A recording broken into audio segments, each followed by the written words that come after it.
Nu gražu toj Palangoj, nu gražu. Vakaras puikus, žmonės vaikšta su gražiom maikėm, su gražiais rūbais. Viskas gražu, tik laimės nėra. Tik tais lūpos nesišypso ir akis pilnos liūdesio. Nes pirmadienį taigi į darbą. Nes pirmadienį reiks į VMI ir vėl reikės sumokėti didžiulius mokesčius. Nes ir vėl reikės nusipirkti naują maikę ar naują kostiumą, kad pasirodyti savo kolegai. Nes ir vėl reiks tvarkyti mašiną į stabdžius, nes jinai gerai nebestabdo. Bet labai faina turėti tokias nuostabias atostogas. Gerai pailsėti ir pasirodyti kolegiai, kaip fainai aš pabuvau Los Palangelėse ant tilto, su daugybė žmonių, su puikiu oru ir kaip pigiai aš pavalgiau kavinėje. Kodėl mes taip norim pasirodyti? Kodėl žmonės taip nori pailsėti kažkur, kur nėra jokio poilsio, kur yra kažkoks nuovargis ir nieko įdomaus čia nėra?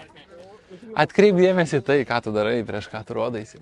Atkreip dėmesį tai, ką tu nori transliuoti kitiem, o ką tu pats iš tikrųjų turi va čia va savo širdelį. Ir daryk tai, kas tau gera, nuo ko tau džiugu. Daryk tai, kas tau patinka ir būk ten, kur tau gera.